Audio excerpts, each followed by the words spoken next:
আমি গত 3 বছর আগে আমার মামানিকে নিয়ে আসছিলাম।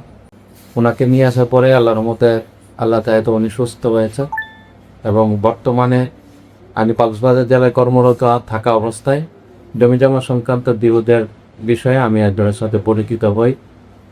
ওইখানেও আমি সেমলি একটা 18 বছরের মেয়েকে দেখতে পাই যে তার কিছু সমস্যা আছে, দিনলি সমস্যা। এটা আমি বুঝতে পারি, মনে হচ্ছে আমার এখানে গিয়ে আসলে ভালো হবে। আল্লাহ চাহে তো উনি চিকিৎসা গত 3-4 দিন আগে চিকিৎসা করাই গেছে এখান থেকে। আল্লাহর মতো এখন উনি ভালো আছেন অনেকটা। এখন বর্তমানে আমি আমার ওয়াইফের বড় বোন ডেটার ওনাকে নিয়ে আসছি। আল্লাহ চাহে তো উনি সুস্থ হবেন। আসসালামু আলাইকুম। আমি assistant sub inspector Mohammad Harun Mia. আমি বর্তমানে কক্সবাজার জেলার কর্মরত আছি। আমার নিজ বাড়ি ব্রাহ্মণবাড়িয়া জেলা খড়পাথা। আমি গত 3 বছর আগে আমার মামানিকে নিয়ে আসছিলাম। মামানির স্বামী স্ত্রী এবং দিনগত কিছু সমস্যা ছিল এবং ছেলে মেয়েদেরকে আদর করতো, কিন্তু তাদেরকে কোনো আমি রান্না বান্না করে খাওয়ানো এগুলা করতে পারতাম।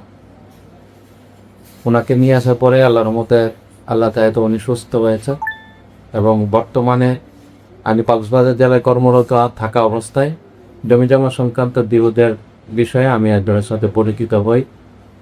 ওইখানেও আমি সেমলি একটা 18 বছরের মেয়েকে দেখতে পাই যে তার কিছু সমস্যা আছে, দিনলি সমস্যা। এটা আমি বুঝতে পারি, মনে হচ্ছে আমার এখানে গিয়ে আসলে ভালো হবে।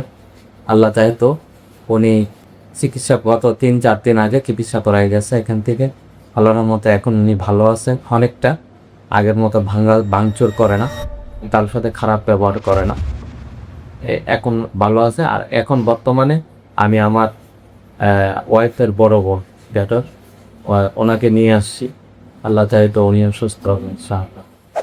আপনারা সবাই আমার জন্য দোয়া করতেন এবং আমার রোগী যারা ভালো আছে তাদের জন্য দোয়া করতেন। শুধু এখানে যারা চিকিৎসা সেবা দিচ্ছে আল্লাহর রহমতে ওনারা যারা ভালো থাকে, আপনারা সবাই দোয়া করবেন।